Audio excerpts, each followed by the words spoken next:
There is a game sitting on a shelf somewhere, maybe in your house, maybe in a thrift store, maybe buried in someone's attic, that contains a message no one was supposed to find.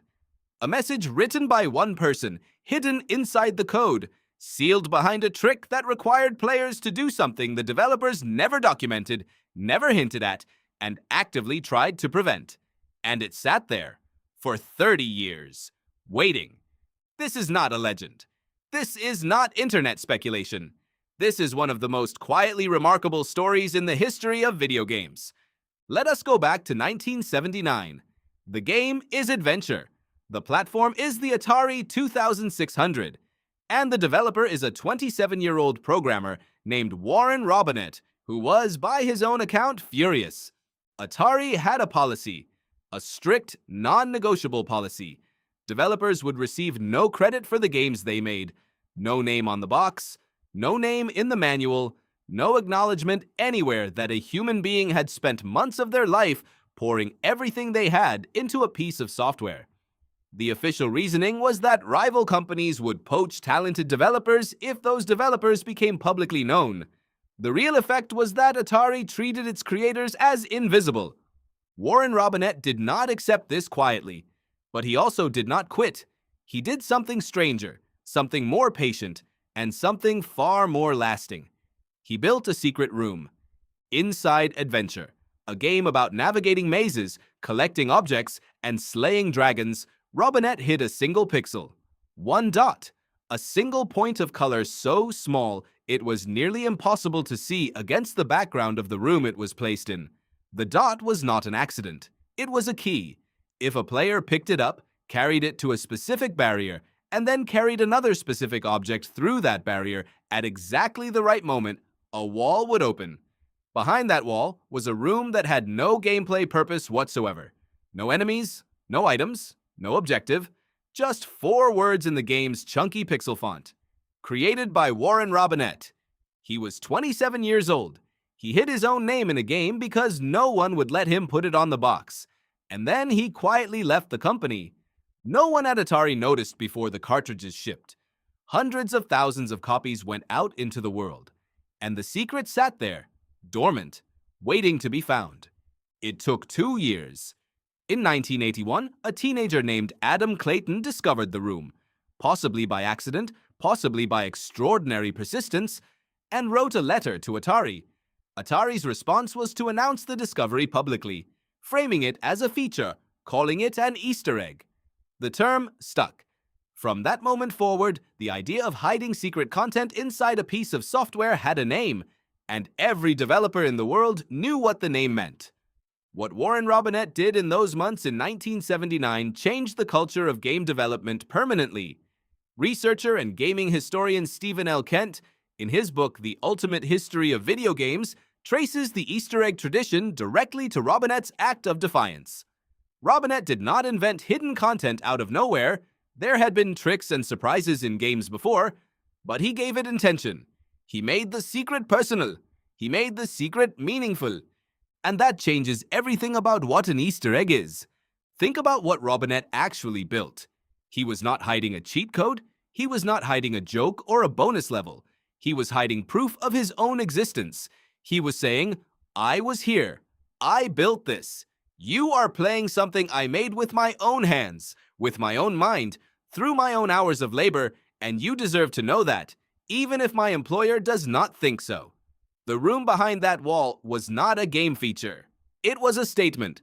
Psychologist Mihaly Csikszentmihalyi, whose research on creative flow states is widely cited in discussions of intrinsic motivation, described this kind of behavior, creating something meaningful with no external reward, as one of the purest expressions of human creative drive.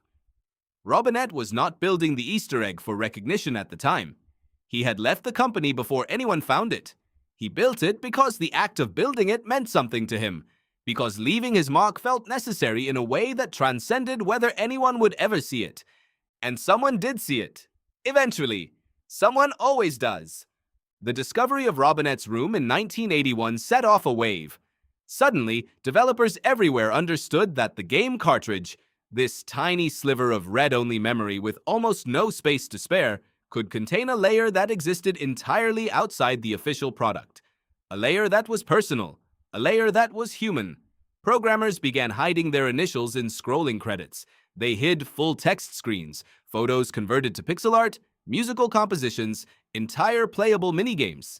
They hid messages to their families, messages to their bosses, messages to future archaeologists of the medium who might one day crack open the binary and read what was left behind. Andrew Hoffman, a researcher who has spent years cataloging verified Easter eggs across vintage game software, found over 700 confirmed hidden signatures in games released between 1980 and 1999. 700 acts of invisible authorship. 700 moments where a developer looked at a policy or a restriction or a blank wall and decided quietly to write their name on it anyway. The tradition did not stay small. It grew. It became one of the defining characteristics of gaming culture. The idea that the game might contain more than it shows you.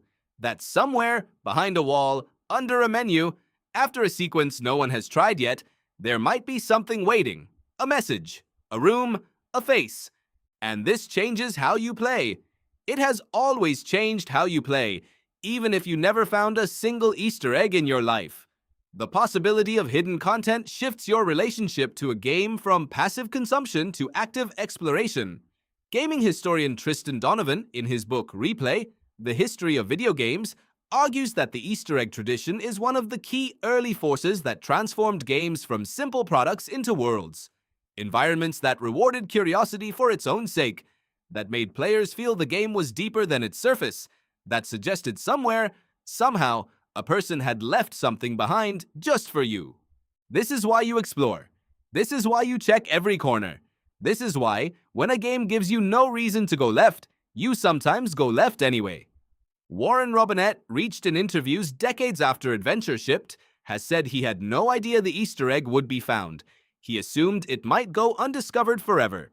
He hid his name not because he expected recognition, but because the alternative, leaving no trace, felt unbearable. He spent months building something that millions of people would play and enjoy and put down without ever knowing he existed. The room was his answer to that. Not a demand for credit. A quiet refusal to be invisible. He got both. He got the invisibility for 2 years, and then, because one teenager picked up one pixel and carried it through one wall, he got everything. Today, Warren Robinett's name is in the Library of Congress. The United States government has preserved adventure as a culturally, historically, and aesthetically significant work. His 4-word message, written in defiance of a corporate policy he had no power to change, is now part of the permanent record of human creative achievement. The game that was never supposed to credit him, credits him forever. There is a room in a maze.